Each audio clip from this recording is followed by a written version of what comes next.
There were two more murders 15 miles away. When police arrived, they found the telephones and electricity lines. We have a weird homicide. A scene described by one investigator as reminiscent of a weird... Morning. Cup of murder. You never know what the tipping point will be to earn an arrest, and whether or not that thing will be valid and true. On November 5th, 2013, a man's life changed forever in a case that saw strange circumstances that led to an arrest. So if you like your coffee hot but your bones chilled, sit back and start your day with a morning cup of murder. On November 1st, 2001, a man named Kent Heathholt was murdered in the parking lot of the Columbia Daily Tribune. Kent worked at the Tribune as a sports editor and was last seen alive by a coworker named Michael Boyd, who later told police that they had a work-related conversation in the parking lot between 2:12 and 2:20 a.m. The 48-year-old had been beaten and then strangled to death and was discovered just minutes after taking his final breath by a janitor who went outside for a smoke break. According to that janitor, Shauna Ornt, there were two shadowy figures near Kent's car when she went outside, one of whom yelled out, "Someone's hurt out here, man," before walking off towards the nearby alley. Shauna notified the other employees and 911 was called at 2:26 a.m. While police recovered fingerprints on the inside of Kent's car, as well as footprints from the blood, Shauna Ornt provided police with a description of the men she saw, and a composite sketch was made. Unfortunately, it would be 2 years before anyone got any answers about Kent Heathholt's murder. Now, the same night that Kent was murdered, October 31st into November 1st, a 17-year-old boy named Ryan Ferguson and his classmate, Charles Erickson, attended a few Halloween parties in the area before meeting up with Ryan's sister at a bar called By George. Despite their age, the bouncer admitted the two boys, and they spent a chunk of their evening, and their money, on buying drinks at the bar. Under the influence of both cocaine and alcohol that night, when Charles Erickson woke the following day, he had no memory of his evening. There didn't seem to be anything out of the ordinary, though, no injuries or anything else, so Charles went about the rest of his day. However, he soon found himself plagued by several bizarre dreams that made him go to his buddy Ryan and ask if he thought that they might have been involved in the murder reported in all the local newspapers. The murder happened just a few blocks from where the boys were that night, but when asked, Ryan assured his friend that they were not involved in any sort of crime. Charles, though, couldn't get past the fact that he couldn't remember that night. It continued to plague him for 2 years. Then, in November of 2003, Charles opened up a newspaper and saw a report about the anniversary of Kent Heathholt's unsolved murder, complete with a composite sketch of a possible victim. Charles immediately thought the sketch looked a lot like him and asked his friend Nick Gilpin for advice. Nick mentioned something to another friend, John Alder, and John called the police and gave them the names Charles Erickson and Ryan Ferguson. Both boys were brought in for questioning, and when asked, Charles, with very little knowledge of the crime, told the police, quote, "It's just so foggy. I could be sitting here fabricating all of it." At some point, though, when asked about the weapon used to strangle Kent to death, Charles replied that it was a shirt. When officers told him that that was wrong, he responded, "Maybe a bungee cord?" They kept denying his guesses until finally he landed on his own belt. Still, Charles said he couldn't really remember what happened that night. However, by the end of the interrogation, he was claiming that he and Ryan robbed Kent after an evening of drinking and killed him in the process. Both boys, now legally adults, were arrested and charged with murder. Charles Erickson was offered a plea deal in exchange for testifying against Ryan at his trial. Also testifying was a man named Jerry Trump, the janitor's supervisor who she called out to after finding Kent's body, and a man who, during the initial investigation, claimed he didn't get a look at the shadowy figures seen by the car. Now in the courtroom, though, Jerry claimed that, while he was in jail for an unrelated charge, his wife sent him the news articles on the Kent's murder and the arrest of Ryan Ferguson and Charles Erickson. He said he removed the newspaper from the envelope and immediately recognized the boys as the ones he saw the night of the murder, the ones he saw standing over Kent Heathholt's body. On the witness stand, Charles provided a detailed description of the murder, despite claiming he couldn't remember anything about it during the interrogation. The defense, meanwhile, countered that none of the evidence in the case pointed to either boy, nor were there any traces of Kent's blood found in the car they drove that night. Yet, somehow, Ryan Ferguson was convicted of second-degree murder and robbery and was sentenced to 40 years in prison. While behind bars, Ryan pretty quickly gained the support of a number of wrongful conviction advocacy groups, and in 2009, a high-profile Chicago attorney named Kathleen Zellner took over the case working pro bono. In 2012, both Charles Erickson and Jerry Trump recanted their trial testimony, and in subsequent habeas corpus hearings, both admitted that they lied during the trial. According to Charles, prosecutor Kevin Crane pressured him into implicating his friend and claimed that he still could not remember the details of that night due to his intoxication. Jerry Trump claimed that Kevin Crane pressured him as well and said that he first saw the newspaper photos of Ryan and Charles in 2004 at the prosecutor's office after being released from prison, not in a letter that was sent to him by his wife. He said that the prosecutor told him how helpful it would be if he identified the boys. According to Shauna Orn's testimony, she told Kevin Crane that Ryan Ferguson and Charles Erickson were not the men she saw the night of the murder, but that he tried numerous times to get her to change her story and identify them, allegedly threatening her when she stood her ground. She was never asked in court if she could identify Ryan Ferguson.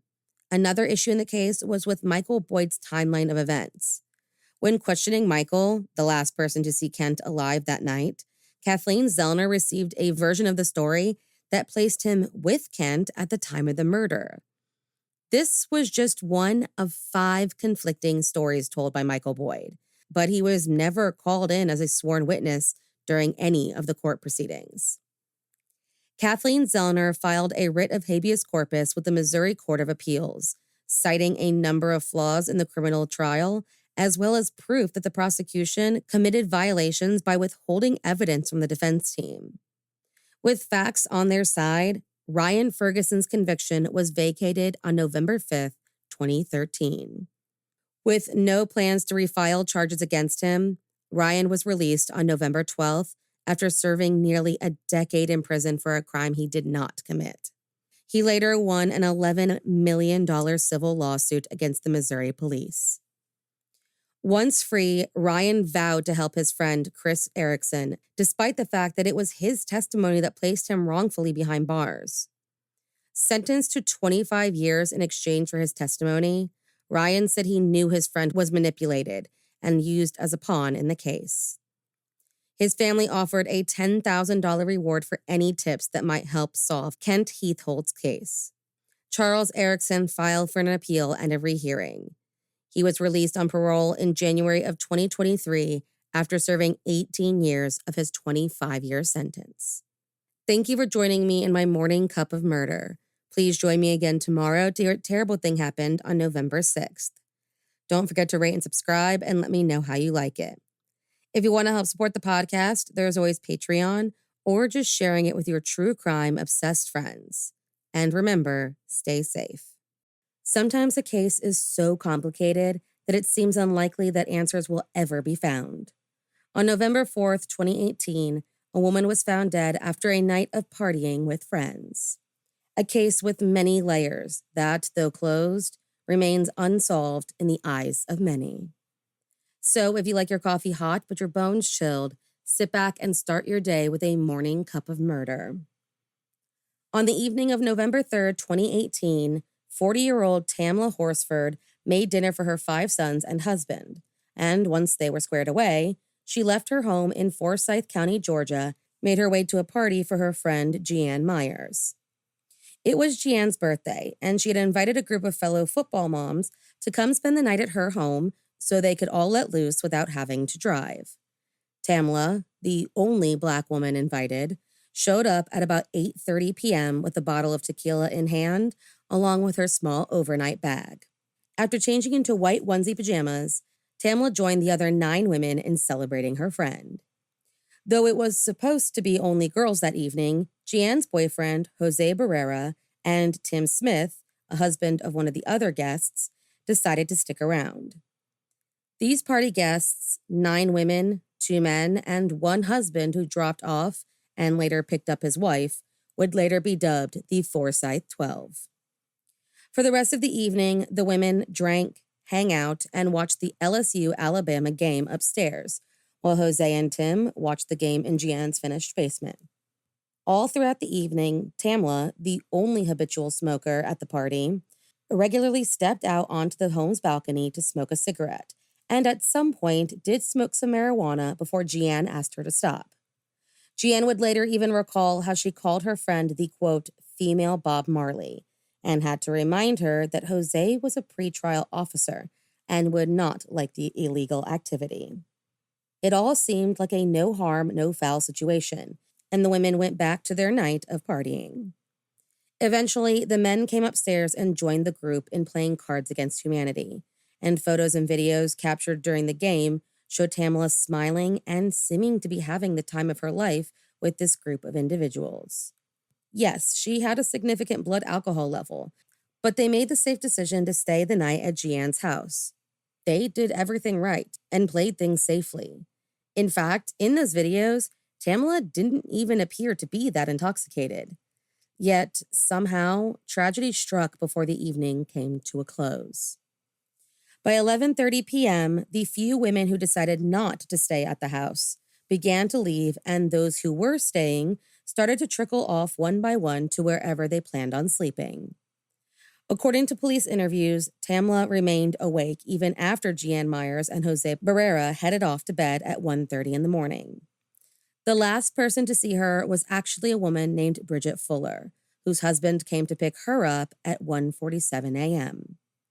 According to her statements, Tamla was eating a bowl of gumbo and told her friend that she planned on smoking a cigarette and then heading off to bed. Over the next 10 minutes, the security system at Gian's home captured the back door opening, closing, and opening again at 1:57 a.m. After that, the entire house went silent. It would remain that way until 8:45 the morning of November 4th, when Madeline Lombardi, Gian's aunt who also lived at the house, came into the kitchen to make a cup of coffee and saw a white dog print onesie lying in the backyard. When she went to look closer, she found that it was Tamla Horsford laying face down on the ground and completely still. After saying a prayer, Madeline said she ran upstairs to tell Gian that something was wrong with her, quote, friend from the islands. Tamla was born in the Caribbean, but moved to the U.S. when she was just 11 years old. Before 9 a.m., police got the call reporting Tamla's condition. The woman on the other line said that she was not breathing, not moving, and was already stiff. On the call, Jose Barrera told the dispatchers that Tamla had been drinking the night before, and, quote, maybe she fell off the balcony. Officers quickly arrived at the scene, and during the initial autopsy, they found, quote, multiple blunt force injuries along with a high blood alcohol level. Because of this, officials immediately concluded that what Jose said was the truth, that the 40-year-old mother of 5 fell off a 14-foot-high balcony and died of her injuries.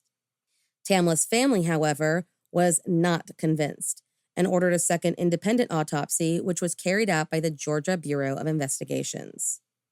According to their report, Tamla suffered severe injuries to her head, neck, and torso. There were cuts on her face, wrist, which was dislocated, hand and lower legs, as well as a laceration to the right ventricle of her heart.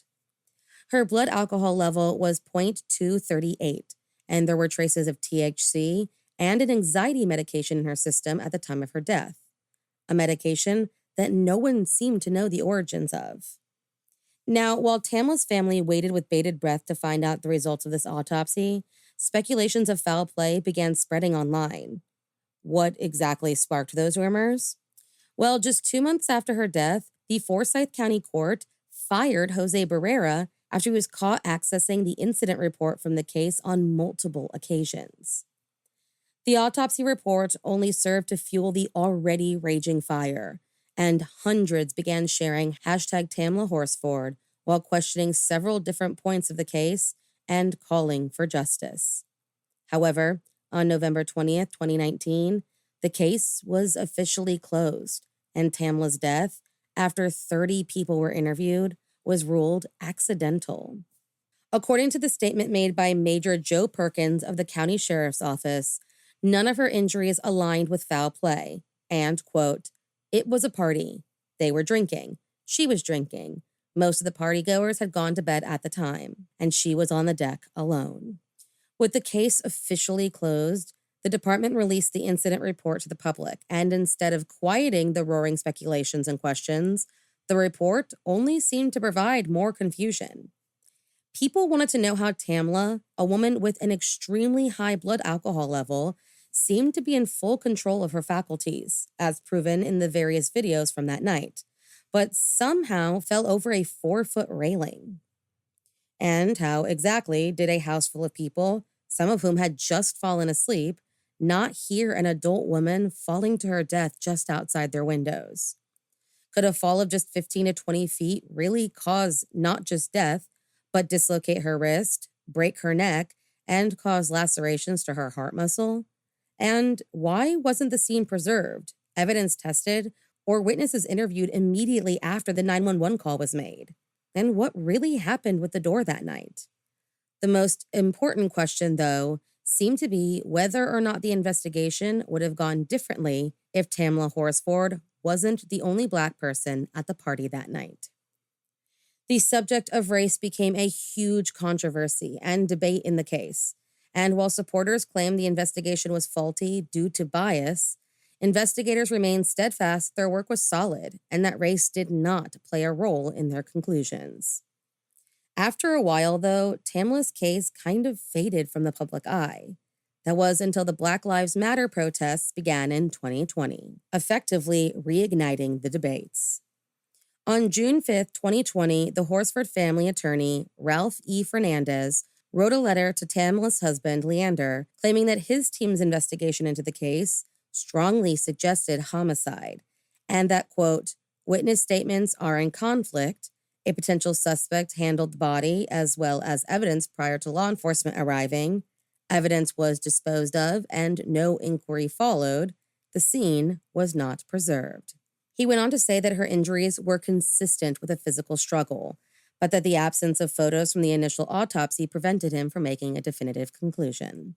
The letter was published by an Atlanta journalist just a few days later, and Tamla's name spread all across the country.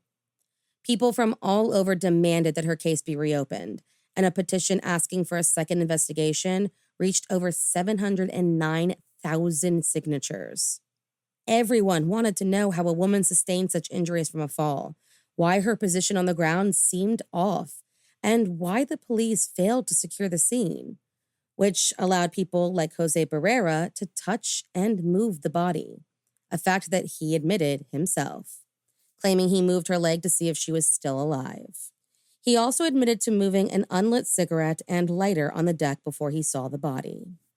Because police chalked this entire thing up to an accident, none of this evidence was ever fingerprinted. In fact, none of the normal protocol took place because they were so certain that the death was an accident.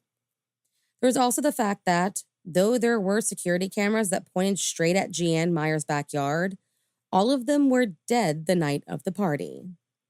It was abundantly clear this investigation wasn't up to the proper standards, and suspicion was cast directly on Jose Barrera.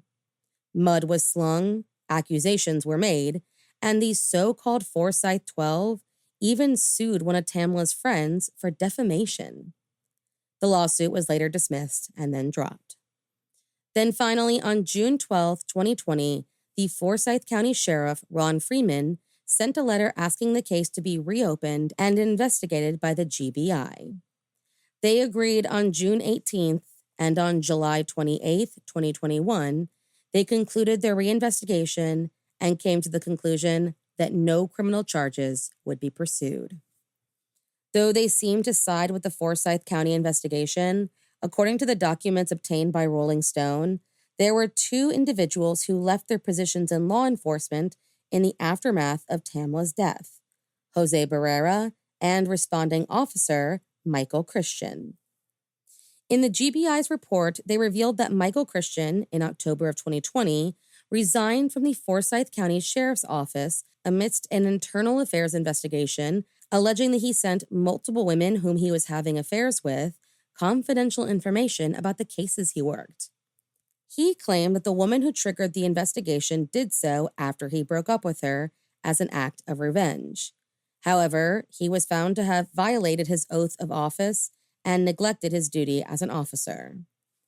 When interviewed, the women whom he was having an affair with claimed that they received photos from Tamla's case and that Michael Christian referred to her as Porch Lady. One even stated that he voiced his suspicion that the victim's body was moved, while another claimed he was obsessed with the case, to the point of having panic attacks. She said that he told her that he believed the death was an accident, but doubted that she fell from the balcony based on her injuries. Michael Christian also told one of these women that he discovered phone calls between Jose Barrera and a Lieutenant Andy Kalin. When found and photographed, Tamla Horsford's right arm was next to her body, while her left was extended and bent at the elbow. However, when providing their statements, Jose and Jeanne Myers stated that, when she was found, both of Tamla's arms were at her sides. According to a supplemental report from Forsyth County, Jose admitted to moving Tamla's arm in a call with Lieutenant Andy Kalin. The report stated that Jose called Lieutenant Kalin on November 7, 2018, and claimed that he checked the victim's arm for a pulse. However, when interviewed by the GBI special agent, Jose denied moving the body at all and called the report about the phone call bullshit. It should be mentioned that, while speaking with his ex-girlfriend, Michael Christian said that there were phone calls between Jose and Lieutenant Kalin made before they called 911 the morning of November 4th, 2018. Claiming he believed that the officer helped the partygoers come up with a story that would satisfy investigators. However, the GBI never found any records of any of these phone calls. Both men deny any communication, and Verizon confirmed that Jose Barrera had not used the network prior to the 911 call. They did, however, find screenshots of Snapchats Michael Christian sent to his girlfriends, joking about notifying Tamla's husband of her death, as well as making some racist and incriminating statements about murder cover-ups and digging shallow graves, which is believed to be a reference to Tamla's friend, Michelle Graves, who has been critical of the case since the beginning. When confronted about the messages, he claimed he was simply telling a joke, but that he was aware it was in poor taste. He denied any knowledge about any phone calls made between Jose Barrera and Lieutenant Kalin. There remains a number of loose ends in Tamla Horsford's case, as well as allegations and suspicions. However, the case remains officially an accident, and no one has ever been held accountable for her death. Thank you for joining me in my morning cup of murder. Please join me again tomorrow to hear what terrible thing happened on November 5th. Don't forget to rate and subscribe and let me know how you like it. If you want to help support the podcast, there's always Patreon or just sharing it with your true crime obsessed friends. And remember, stay safe. Some investigations are long, drawn out, and come to an unsatisfying conclusion. Today's story is not one of those cases. On November 1st, 1966, a man was born who would go on to commit at least 3 heinous crimes. Crimes in which investigators acted quickly and managed to find their killer. So, if you like your coffee hot but your bones chilled, sit back and start your day with a morning cup of murder. Sean Patrick Goebel was born on November 1st, 1966 in Asheboro, North Carolina, and at some point moved with his family to Illinois. When Sean was just 6 years old, he sat in the car waiting while his father, Kenneth Goebel, raped a 10-year-old girl during a home invasion in Rockford. An event that would greatly shape him in the future, Kenneth was charged and sentenced to serve 4 to 20 years in prison, but was released after serving just the minimum. Sean eventually dropped out of school in 1984 during his senior year, and just 2 years later, his father, who was now living in New Mexico, was charged with the rape of a 6-year-old and was sent back to prison until 1994. Despite all that his father did, and these are just the crimes that we know about, Sean really did seem to try and create a decent life for himself. He joined the army, got married, and had a son of his own. However, this marriage soon fell apart, and in 1988, he moved back to North Carolina and began working as a truck driver in 1991. Now at 6'3" and 225 pounds, Sean considered himself quite the ladies' man, even bragging about his sexual and romantic exploits despite his 300-pound physique with the police who eventually captured him. While one neighbor did call him a, quote, scary kind of fellow, others who knew Sean called him sensitive, generous, and a gentle giant. In reality, he was a cold-blooded killer who took the lives of, at the very least, 3 innocent women. His first known victim was a woman named Brenda K. Hagee. Brenda, a 45-year-old native of Bloomington, Indiana, had a history of criminal charges and, according to the sources, may have been a sex worker. She frequently moved around the country and on January 22, 1995, stayed at a homeless shelter in Gainesville, Florida, before heading out to Tennessee the following day. This is where she is believed to have crossed paths with Sean Patrick Goebel. Abducted from a service station, Brenda was raped and strangled to death with such force that her neck broke in the process. Sean then traveled in his truck to Bristol, Virginia, and left Brenda's body along an access road to Interstate 81. On his way out, he ran over her legs. Brenda was found the following day, and an investigation into her murder began immediately. They began receiving a number of tips, and one came from a trucker who claimed he saw a semi-truck parked along the access road where her body was later found. While the officers in Virginia tried to figure out who killed Brenda K. Hagee, a woman named Sherry Tu Manser disappeared while visiting her sister in Bowie, Maryland. Sherry, 34 years old, had a history of arrests for sex work that ranged from 1982 to 1994. On January 31st, 1995, she left her sister's home with her 2-year-old niece and at some point made contact with Sean Goebel. While driving his truck, Sean picked up Sherry in Fredericksburg, Virginia, and according to his own statements, the pair had sex before he strangled her to death. He later dumped her body alongside Interstate 40, and she was found on February 19th. She was not identified, however, until months later. Her niece was found the morning after her disappearance in Washington, D.C. She was thankfully unharmed. Sean's last known victim was a woman named Alice Rebecca Haynes. The 36-year-old was a native of Columbus, Ohio, and like the women before her, she had a history of sex work convictions.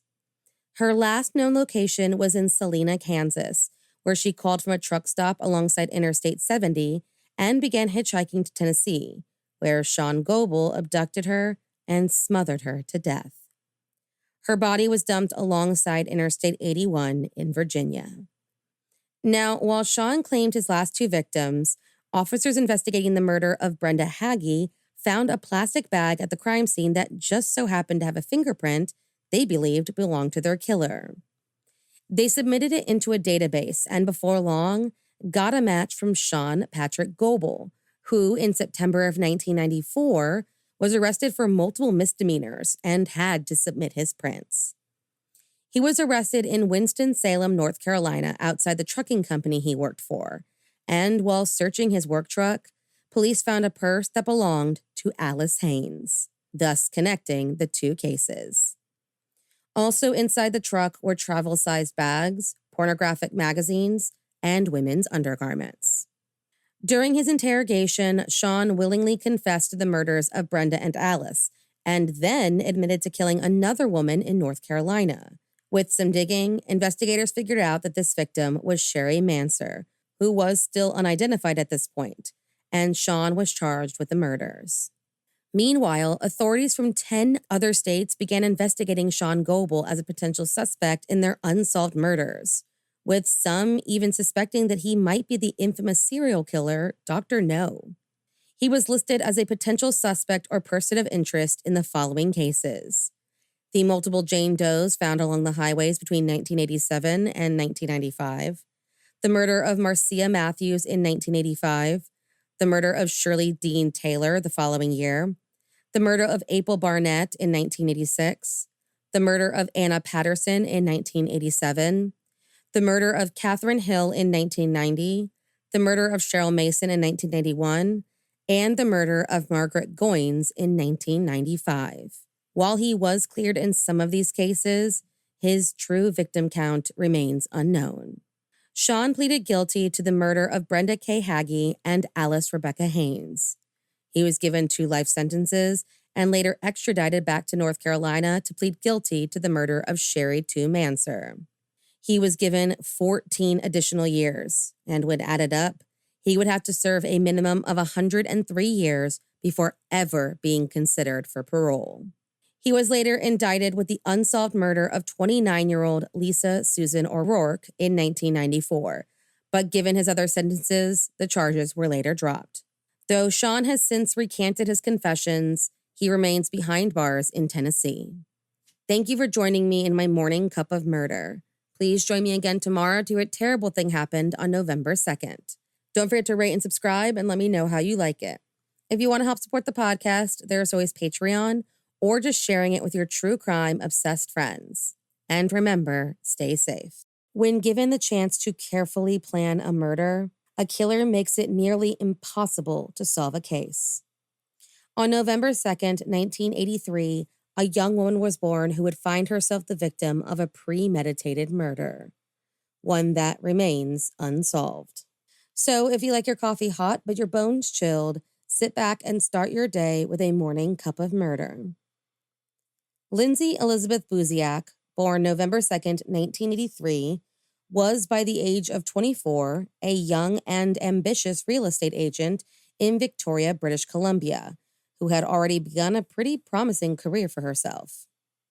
Described by her family and loved ones as popular and caring, Lindsay was in a committed relationship with a man named Jason Zalo, whose family owned a successful real estate business. In late January of 2008, Lindsay got a call from a woman who claimed that she and her husband were desperately in need of a new home. An urgent call to action, and with a $1 million budget, Lindsay was unnerved by the call and, noting a foreign accent, asked the woman how she got her personal cell phone number, especially since she was still a relatively junior employee. According to the caller, she was referred by a previous client of Lindsay's and was given her number by them. The whole ordeal was strange enough that Lindsay relayed the information to her boyfriend and father. Jason, noting the very large commission, told her that she should take the job and offered to wait outside the property in his own car in case anything went wrong. She reluctantly agreed, found a suitable property for the caller, and made an appointment to view the home at 5:30 p.m. on February 2nd, 2008. When that day rolled around, Lindsay and Jason had lunch together, paid the bill at 4:24 p.m., and left separately. Based on CCTV footage, officials believe that Lindsay went back home to change her clothing before the viewing, and around that same time, Jason arrived at an auto shop to pick up a colleague, which meant that he was running late. He was captured leaving with that colleague at 5:30, and there were text messages back and forth between the couple indicating that Lindsay knew he was running late. There really wasn't much that she could do about the situation, so she steeled herself to meet with the strange woman on her own, knowing that Jason was on his way and should be there shortly. The home she was trying to sell to the potential buyer was located in a small cul-de-sac containing just 4 houses and was at the intersection of De Sosa Pace and Torquay Drive. With a fenced-in side and back garden that ran parallel to the road, Lindsay stood waiting for the woman to arrive. Though she said she would be coming to the appointment on her own, just before 5:30 p.m., 2 witnesses saw a 6-foot-tall Caucasian man with dark hair and a blonde woman aged between 35 and 45 years old walking up to the cul-de-sac. They saw Lindsay greet the couple, and based on her body language, they determined that this was the first time she met the pair. The 3 of them walked into the house, and according to the lockbox on the property, they passed the threshold at exactly 5:29 p.m. 11 minutes later, Jason Zalo and his colleague arrived at the house and watched as the couple stood at the front door as if they were about to leave before suddenly turning around and heading back inside. Figuring these were his girlfriend's clients, Jason parked outside for about 10 minutes and waited for her to finish. At that 10-minute mark, he decided to move his car closer, but still kept his distance, not wanting to be the, quote, nosy, interfering boyfriend. When 10 more minutes ticked by, though, Jason decided enough was enough and texted Lindsay, but got no response. In fact, she didn't even open the message at all. That's when he knew something was wrong and decided to try and get into the house to check on his girlfriend. The front door was locked, and absolutely horrified, Jason called 911 and police came rushing to the scene. He continued to knock on the door in hopes that his girlfriend would answer, while the colleague walked around back and found a gap in the garden that allowed him to access the open patio door. He called out to Jason, who told the dispatcher that they were going inside, and hung up the phone. Once the colleague unlocked the front door, Jason sprinted directly upstairs. There, lying in a pool of blood in the master bedroom, was the body of Lindsay Elizabeth Buziak. Jason called 911 again, and emergency services arrived soon thereafter. The young, bright, and beautiful real estate agent was pronounced dead by paramedics upon arrival. She had been stabbed several times, and with no signs of defensive wounds, had likely been stabbed initially from behind and caught completely unawares. None of Lindsay's personal belongings were missing from the scene, and thankfully, there were no signs of sexual assault. Police later found out that at 5:41 p.m., Lindsay pocket-dialed an old friend and left behind a muffled message. They later theorized that the call was placed during the attack, and that the killers, almost certainly the couple that she showed the house to, likely overpowered her while she was showing off the bedroom during her tour. Pretty much immediately after arriving, police took Jason Zalo and that colleague into custody for questioning. Verifying their version of events, both men were soon released, and Jason, over the years, has fully cooperated with the investigators and even passed a polygraph test. Unfortunately, Lindsay's father, Jeff Buziak, long suspected his daughter's boyfriend, often wondering why he didn't run to the home upon arrival or check on her sooner, especially since he knew about the strange nature of that appointment and about Lindsay's concerns.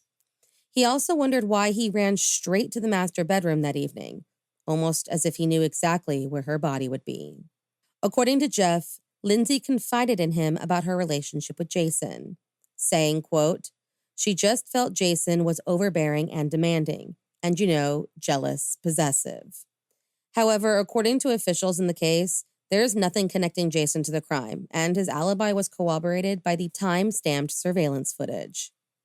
They did agree, though, that the murders seemed to be pre-orchestrated.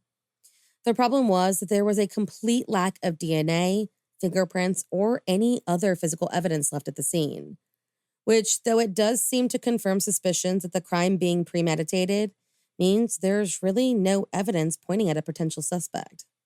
All they really had to go off of was the physical description given by those witnesses. Working with what little they had, police managed to figure out that the phone used by the woman to call Lindsay and set up the meeting was purchased in Vancouver several months before the murder and was only used to make that one phone call. The name under which the phone was activated was Paulo Rodriguez, which turned out to be a fake name, and though belonging to a legitimate address, it was registered to a business that had no known connections to the case, meaning that it was likely chosen at random. According to the cell phone towers, the phone traveled on a ferry from Vancouver on the day of February 2nd and was deactivated shortly after the murder. They believe that the phone was purchased with the sole purpose of setting up the meeting with Lindsay Buziak, further proving their theory that the whole thing was carefully planned out beforehand. But who exactly would want Lindsay dead? Many theorized that the young woman had been targeted by experienced criminals who believed she saw something that she wasn't intended to see. While Lindsay had no criminal history of any kind, she had friends with a wide variety of backgrounds. Then there were those who believed that Jason's family and her association with the family might have been the motivation. You see, DeSosa Court, where she was that day, is a cul-de-sac named after the developer Joe DeSosa, a friend and business associate of Shirley Zalo, Jason's mother. Part of the cul-de-sac was still under construction, and just an hour before she was murdered, Joe DeSosa was actually at the location supervising construction work. The police, however, have denied any connection between the Zalo family and Lindsay's murder. Adding strangeness to this devastating case, later in 2008, a friend of Lindsay's claimed she was awoken one night by a phone call from an unknown number.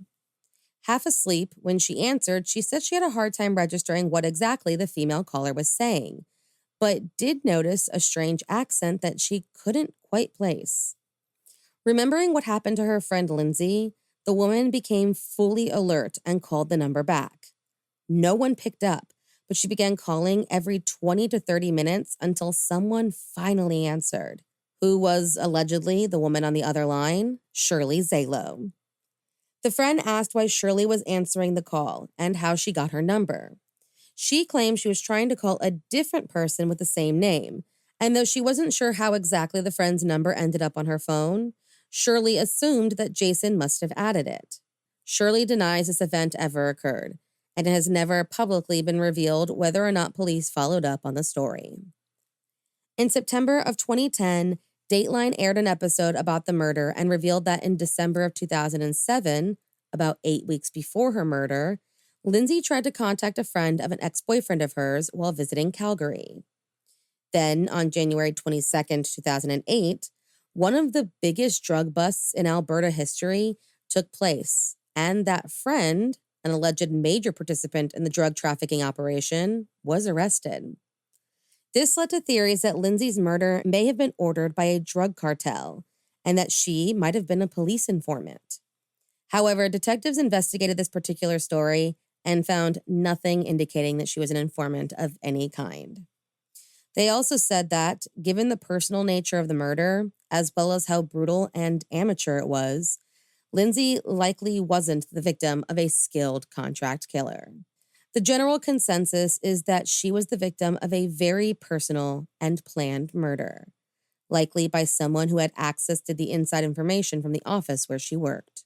In August of 2017, a public message board comment was posted on the investigative website run by Jeff Buziak, stating, quote, "I killed Lindsay, and stupid cops will never prove it." And in 2020, public records were revealed indicating that police were aware of 2 different, quote, crime phones used by the suspects, as well as some strange internet activity just before the murder. The last real update in the case came in 2021, when police announced that advancements in DNA analysis and other technologies created some new leads in Lindsay Buziak's murder. But as of now, the case remains unsolved. Thank you for joining me in my morning cup of murder. Please join me again tomorrow to hear a terrible thing happened on November 3rd. Don't forget to rate and subscribe and let me know how you like it. If you want to help support the podcast, there is always Patreon or just sharing it with your true crime obsessed friends.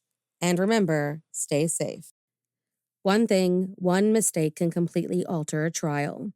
On November 3rd, 1963, a man was born who, due to a mistake by investigators, managed to walk away after 20 years in prison despite being a confessed killer. So if you like your coffee hot but your bones chilled, sit back and start your day with a morning cup of murder. On November 24th, 1990, in Portland, Oregon, a woman named Rena Ann Brunson was found lying in front of a Safeway store. The 34-year-old had been brutally bludgeoned, had cuts on her neck, chin, and back, was wearing handcuffs, and had a stab wound directly to her heart. It looked as though someone had tortured Rena before delivering this final blow, but remarkably, she was still alive. In critical condition, the victim was rushed to the hospital, but unfortunately, she was pronounced dead shortly after her arrival. Then, just a few months later, on February 19th, 1991, the body of another woman named Victoria Roan was found in a train in a Portland rail yard, tied up with strips of a men's shirt and strangled to death. Autopsies would later show that prior to her murder, Victoria had been brutally beaten, just like Rena Brunson. The women seemed to have something else in common. Both were sex workers, and as officials would soon find out, both were the victim of an active serial killer. On May 30th, 1991, a female victim was found near death in downtown Seattle. She had been beaten, bitten, strangled, raped, had a wine bottle forced up her rectum, and was thrown from the cab of a truck and left for dead. A witness actually saw her tumble from the vehicle and called the police to the scene. She managed to walk away with her life, though she did require hospitalization. And though police advised her to press charges, she chose not to and left the state. Believing that this individual was either a serial killer or one in the making, detectives spoke with the witness who claimed the truck from which the victim was shoved had a logo for a company called Woodland Trucking. Police contacted the company and in doing so, were given the name of an employee, Seth Scott Cutter. Detectives brought Seth in for an interview, and when asked about the surviving victim, he claimed that he was trying to help her. Officers weren't convinced and attempted to press charges, but because the DNA evidence found at the scene had yet to yield results, and because the victim fled the state, there was little investigators could do. What they did find out, though, was that Seth previously assaulted another woman on November 26, 1990, and that at the time he was living in Newberg, Oregon. They had a strong suspicion that this man was a serial killer, so police issued a bulletin for their suspect in Oregon and Washington. Detectives in Newberg recognized the man, but claimed his name was not Seth Scott Cutter. In reality, he was Scott William Cox, a man born on November 3rd, 1963, who, since the year 1975, had been admitted into various mental institutions 115 times, had a conviction for forgery and gun theft, and at the time of his arrest, was living under a post-prison supervision for forgery. He was also a long-haul trucker who traveled all throughout the Pacific Northwest, Canada, Mexico, and as far east as Ohio. With the exception of these facts, very little is known about Scott Cox prior to his connection with the survivor. But investigators were all but certain this wasn't his first attempt at murder. A murder investigation was opened, and at some point, Scott willingly confessed to the murder of Rena Ann Brunson. He claimed that on the night of her murder, he had gotten into a fight with his girlfriend and wanted to release some of his anger.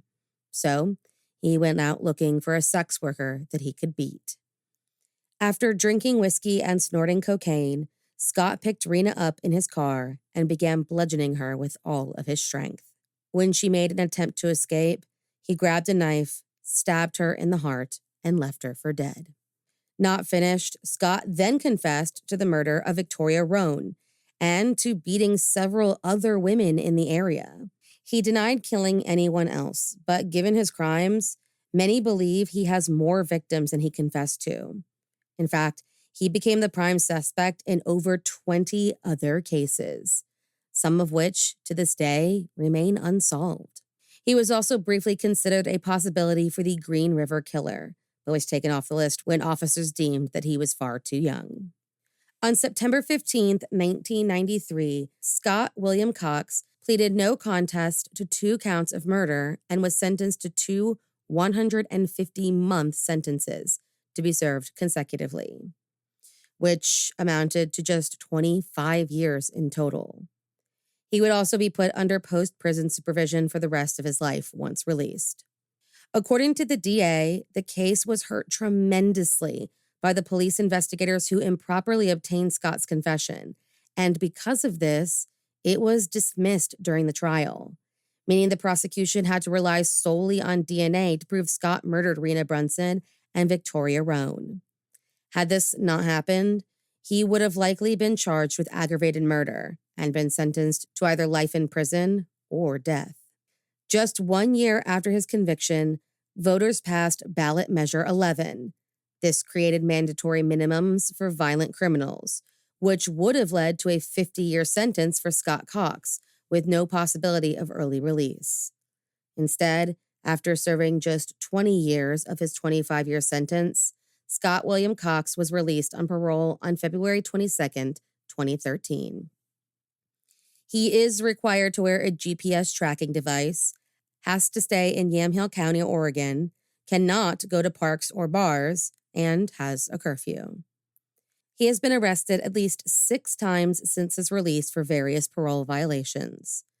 The first offense occurred in January of 2013 when he was given permission to go to the beach, but took a longer route than approved. He was given 14 days in jail for his actions. The following month, his trackers showed that he visited his girlfriend's home, where she and her children were living. A sex offender package was added to his parole, which required him to stay away from children and schools. In September of 2013, he was sentenced to 90 days for smuggling tobacco into the county jail and was again arrested for parole violations in December of 2014, May of 2014, and January of 2016. As far as I can tell, he is still a free man, but remains under the parole guidelines. No further murder charges were ever brought up against Scott William Cox, despite the many cases he remains connected to. The most notable of these cases is that of Tia Hicks. Reported missing on December 13, 1990 in Seattle, Washington, though she hadn't been heard from since November 19th, the 20-year-old's report was filed away as, quote, unfounded and purged from the state and national crime computers. This is due in large part to her age, but also the fact that, wanting to be honest and give officers all the information they could to help find their daughter, Tia's parents were honest about her drug use and admitted that suddenly disappearing for a few days wasn't out of character. A week after she disappeared, Rena Brunson was found. Tia's body was found on April 22, 1991. She had been raped, strangled, and left for dead. Scott Cox was in the area when Tia was killed, and given the similarities with his other known victims, he became the prime suspect in the case when it was reopened in 2014. Police have offered him immunity if he confesses to the murder, desperate to finally close Tia's case, but Scott has refused. It remains the only cold case in Mount Lake Terrace, and Scott Cox is their only suspect. In addition to the murder of Tia Hicks, Scott is the prime suspect in the 1988 murder of Hazel Jalnett, Vicki Lynn Perkins, who was found in 1990, and Stephanie Douglas, who went missing in November of 1990. These are just a few of a long list of women who may have lost their lives to Scott William Cox. Thank you for joining me in my morning cup of murder. Please join me again tomorrow to hear a terrible thing happened on November 4th. Don't forget to rate and subscribe and let me know how you like it. If you want to help support the podcast, there's always Patreon or just sharing it with your true crime obsessed friends. And remember, stay safe.